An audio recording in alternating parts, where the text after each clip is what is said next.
All right, so earlier today, against the advice of everybody here with me in London, well, we hit the streets and we were asking all these protesters to tell us exactly, specifically, what they don't like about President Trump. Well, you can't make this up. Take a look. Why are you here today? I'm here to protest. What specifically don't you like about Trump? I don't like his policies. What policy? All of them. Tell Trump to go home. He's not welcome here. We don't want him in the UK. We hope that he takes this seriously. But of course he won't. He'll just ignore it and pretend it hasn't happened. La, la, la. This seems like a party. It doesn't seem too serious. No, look, everyone's just here for a good time, just to spread this message of love. Don't you love America? We're not going to engage with you anymore. Got it. Please make your way. Got it. Yeah, we disagree a lot, but you're very welcome to be here. Thank you. And I saw some people giving you trouble. There's no need for that. I think America is divided, like Britain. I think part of America is deeply, deeply ashamed, and I think part of America has been hoodwinked. Do you think that the NATO alliance, that the United States of America, is it fair if they pay 70% of the bill? What are you protesting? Are you here to you're just here to have a party, be honest. I can't believe this is tone, man. I'm here because of all the hate that Trump exudes, yeah. I wasn't going to come out initially just because Trump's a And why are you here? To protest against the Trump administration and everything. And what about them? I'm okay not being interviewed. It's a nightmare. He must be stopped. America, wake up! Vote him out! It's been hot this summer for a reason, you know what I mean? Is it Donald Trump's fault it's hot? No, but I think he's promoting climate change. Donald is not welcome, and free Melania. I detest Trump because of his policies, because of his racism and homophobia and misogyny, and because he's just two-faced and duplicitous. We respect human rights in this country, and we'd like him to see that the way that he acts and the way that he speaks, we profoundly, profoundly reject it in a polite way. The lies that he's told, not to mention the human rights abuses that he's committed in his own country, we don't think he has any place over here. I think a lot of British people are more intelligent than the Americans are when it comes to voting. I'm quite angry. Even though I don't look angry, I am quite angry. Because what I think that he represents everything that's toxic about Western culture and Western history. And I'm furious. All right. They didn't really have good reasons, but it was kind of a good party. I was shocked at how many people knew me. Here with reaction, the author of the book, Why We Fight, Fox News national security strategist, Dr. Sebastian Gorka, retired CIA senior intelligence officer, Fox News contributor Danielle Hoffman. Nobody wanted me to go down. We had one minor little incident, but he didn't get it on tape, which drives me nuts. But it wasn't that bad. I was shocked how many people knew me, but I was also, they can't answer. They just, like, I mean, should we pay 70%? No. Why are you here protesting? He's a bad person. It reminds me, every time America shows strength on the world stage, European socialist liberals hate it. If it was Obama apologizing or dumping $150 billion on the Muellers, they'd love it. Very reminiscent to me of 1983 when Europeans came out in protest against President Reagan for the Pershing II missile deployment. And it's a great contrast to protect Europe. Right, and President Reagan was proven right. Years later, we all agreed it was the right thing to do. Of course, those protests could never happen in places like Russia and China, but that's the first point. And the second one, we know the Russians have used the social networking and media sites to try to amplify protests and hurt our president. I just wonder whether they might have done that in this case as well. I think that's something for our intelligence community to check on. Yeah. Dr. Gorka, your first reaction, we talked off air, you tell me that you think I'm nuts for even doing it, but what's your reaction? Yes. They don't have a point, or no universal point, or nothing specific. It's getting hot in the world. Is that Trump's fault? No. Sean. Okay, why are you here? Sean, I would have told you not to do it, but I'm glad you did. That was really very, very amusing and very telling. At least we now know that Donald Trump is responsible for global warming. I mean, look, these people, I would like to see at least this many Brits, go out and demonstrate against terrorism. Go out and demonstrate against the grooming and rape gangs that are being prosecuted. How about going out and demonstrating against female genital mutilation or the bombing of the Ariana Grande concert in Manchester? These are, look, we now have proof, Sean, snowflakes are everywhere. These are not the people who voted for Brexit. This is the chattering classes, and they have nothing to tell you. You know, the reality is that, but for the United States of America and our commitment to Europe and NATO, I mean, they don't survive. I mean, that is the stupidity. One of the, I think, best things the president did this week was tell Angela Merkel, stop creating dependency on Putin and a hostile regime. Stop. And we've got more natural resources. We can put more Americans to work with career jobs tomorrow and export all the energy they would ever need in all of Western Europe. There's a bit of irony about all of this, because Europe is under greater threat from Russia today than at any time since the collapse of the Soviet Union. And yes, the United States takes the lead in countering and deterring 70+ cents of every dollar, Daniel, we pay for NATO, $700 billion a year, and Germany doesn't pay their fair share. I mean, even beyond the financial aspects of this, it's really our moral leadership, our intelligence leadership, the strategic leadership of the United States. People aren't always grateful for that, but again, on the eve of the president's summit with Vladimir Putin, I find it awfully ironic. You know, the president said today everything's on the table with Vladimir Putin. And just like the lead up to the Kim Jong-un summit in Singapore, oh, this is a bad idea. The president shouldn't do this. Dr. Gorka, I think it's good for the world if the president, we saw how direct he was with NATO. He's going to be the same way. He can't be any different. That's who he is. It will be an honest, forthright, frank discussion, just like it was with Little Rocket Man and Fire and Fury. You know the president, I know the president, and people always ask me, what's he really like? And the viewers need to understand, he's exactly the same behind closed doors as he is in front of 50,000 people in an arena in Florida. He is a straight shooter, and you know when he closes that door and it's just him and the interpreters, he's going to say, look, what you did in the Ukraine is wrong. That it cannot stand. Stop messing around in Syria. We've already killed 200 of your mercenaries. And stop threatening NATO. He's going to be a straight shooter. But look, you know, Rod Rosenstein and everybody else wants to talk about Russian collusion. It's a fantasy. As we all know. Dr. Gorka, we wish you were here with us. Good to see you as my friend. Me too. Welcome to London. Thank you. We'll see you in Helsinki. All right, so today the president wrapped up his trip to England. He held a joint press conference with the British Prime Minister, Theresa May. Now, the president discussed America's special relationship with the United Kingdom and so much more. Let's take a look. The relationship between our two nations is indispensable to the cause of liberty, justice, and peace. The United Kingdom and the United States are bound together by a common historic heritage, language, and heroes. The traditions of freedom, sovereignty, and the true rule of law were our shared gift to the world. They are now our priceless inheritance to a civilization. We must never cease to be united in their defense and in their renewal. I would say I give our relationship, in terms of grade, the highest level of special. So we start off with special. I would give our relationship with the UK, and now, especially after this 2 days, with your Prime Minister, I would say the highest level of special.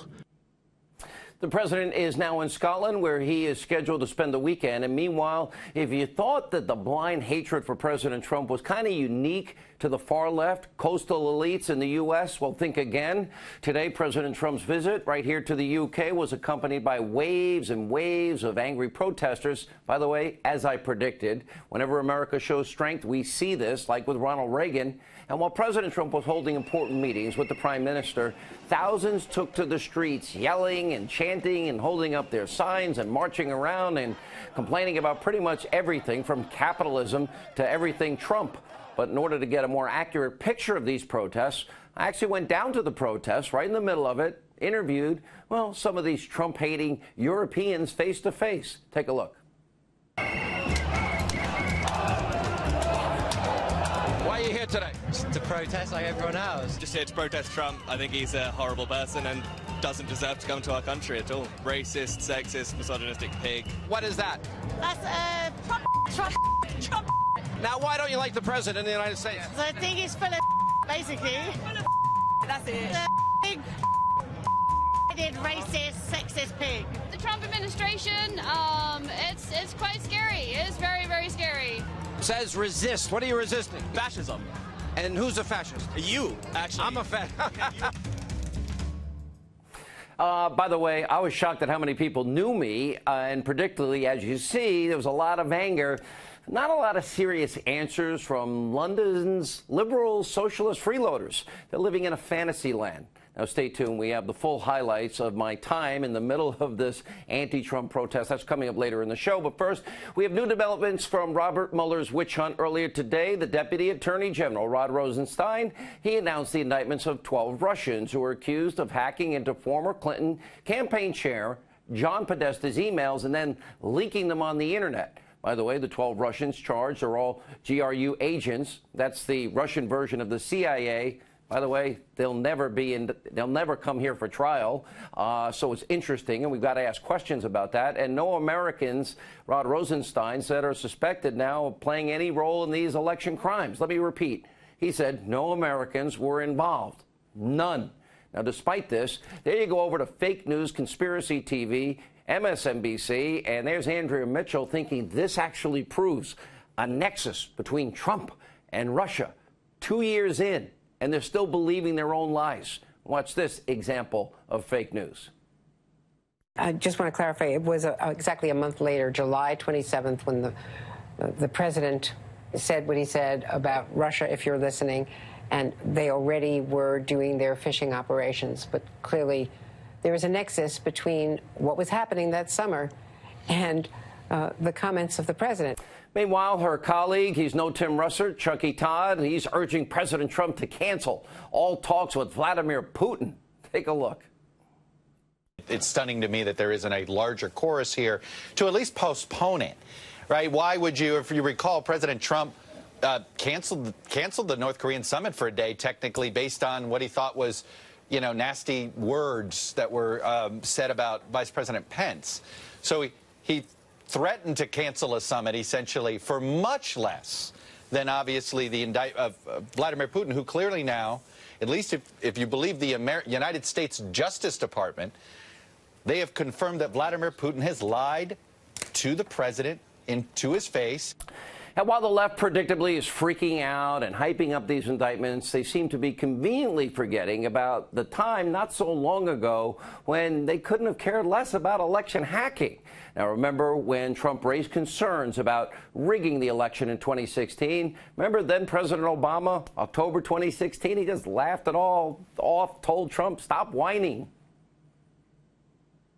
There is no serious person out there who would suggest somehow that you could even rig America's elections, in part because they're so decentralized and the numbers of votes involved. There's no evidence that that has happened in the past or that there are instances in which that will happen this time. And so I'd advise Mr. Trump to stop whining and go try to make his case to get votes. No serious person, stop whining. Now, by the way, credit to Jake Tapper, because he called out Obama because this all happened on his watch. He was the one asleep at the wheel. Take a look. You read this indictment and you think, boy, the Obama administration, they really kind of missed the ball on this. I mean, yes, they issued that report, but President Obama said, what did he say? He told Putin to cut it out or knock it off. It wasn't particularly strong. And then there was all this hesitation about warning the American people for fear of looking partisan. In retrospect, doesn't it seem to you that perhaps the Obama administration was at least to a degree asleep at the switch? Now, of course, that's right. And we have said over and over again on this show, we have all known about Russian efforts to conduct election sabotage and chaos for years. Let's go back to 2014. House Intel Committee Chairman Devin Nunes, he warned us about all of this in the lead up to the 2016 election. Again, years before it happened, Obama was president. There were countless more warnings about this from Intel officials and many others. And excuse me, how many countries hacked Hillary Clinton's email server? Was it China, Russia? Was it the Iranians, the North Koreans? And despite the known risk, Hillary Clinton, well, she decided to conduct official, top secret government business on that private server to the illegal, which we know was hacked by at least 5 foreign powers. And we also know the former Clinton campaign chairman and the DNC, they were easily hacked. Today, Podesta called into CNN to celebrate Mueller's indictments. We'll tell you how stupid he is after you watch this. I think from the beginning, at the heart of this matter were crimes that were committed against individual citizens, including myself, but what's more important, crimes were committed against the American democracy. The president likes to describe Mueller's operation as a witch hunt. Well, they've caught the witches here, and I hope at some point that they will actually be brought to justice. We all know Podesta is nothing but a political hack, and we have known about Russian interference and attempts to create chaos and discord in America, at least since Devin Nunes' 2014 warning when Obama was president. And by the way, Mr. Podesta, the witch hunt is not whether or not foreign powers tried to influence and hack into our elections. Everyone knows that has been taking place for years, election after election. We know Obama tried to influence the Israeli election to prevent the prime minister, our closest ally in the Middle East, Netanyahu, Prime Minister Netanyahu, from being reelected. So the witch hunt is about the phony, biased political investigation into whether or not Trump and the Trump campaign concocted some grand conspiracy with Vladimir Putin to defeat your precious Hillary Clinton. Nice diversion. We know in reality, we all know Trump went to Wisconsin, Hillary did not. We all know Americans were connecting with Donald Trump. Just look at the crowd size. And by the way, not with the very unlikable Hillary Clinton, with no vision. And how many reports do we need to now show that no votes were impacted? And I can go on and on. But tonight, we're asking the question, why announce these indictments today on the eve of this meeting between the president and Vladimir Putin? To me, this timing is suspect. We all agree that Putin is a hostile actor. We all agree Russia is a hostile regime that needs to be held accountable. But we're only days away from the president's long-scheduled meeting with Vladimir Putin. So what does this announcement today accomplish other than keeping Russia, Russia, Russia in the headlines ahead of the president's trip? And today the president previewed how this would play out in his upcoming meeting. Let's take a look. We'll be talking to President Putin about a number of things. Ukraine. We'll be talking about Syria. We'll be talking about other parts of the Middle East. I will be talking about nuclear proliferation. And we'll be talking about other things. I know you'll ask, will we be talking about meddling? And I will absolutely bring that up. I don't think you'll have any, gee, I did it, you got me. There won't be a Perry Mason here, I don't think, but you never know what happens, right? But I will absolutely, firmly ask the question.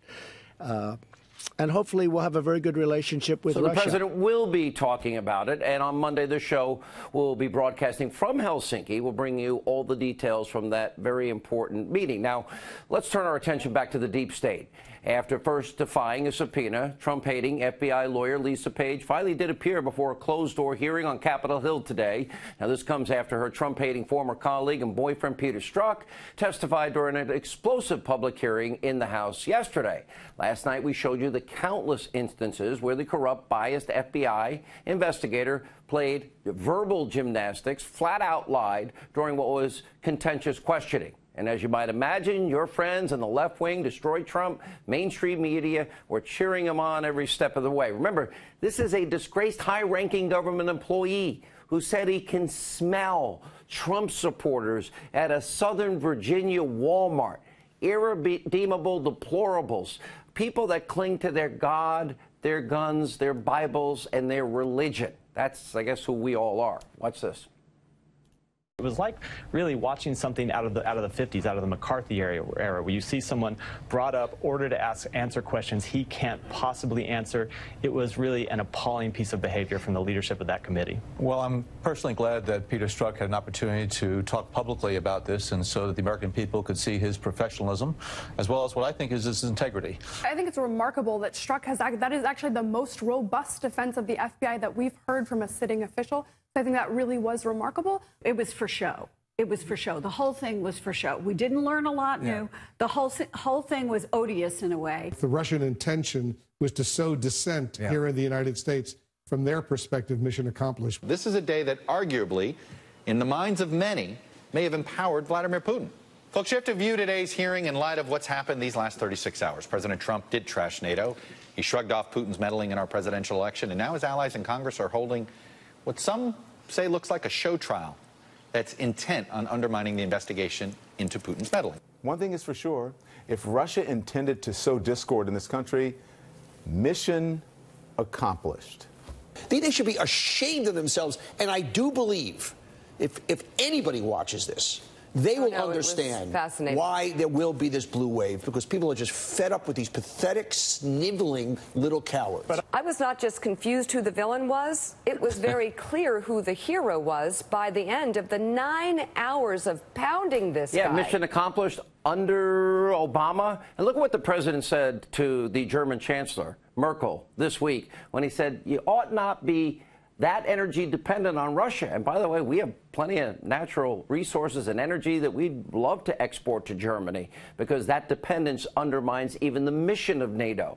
Do they care about government oversight, the Constitution, abuse of power? Do these people care about corrupt, high-level actors in the FBI?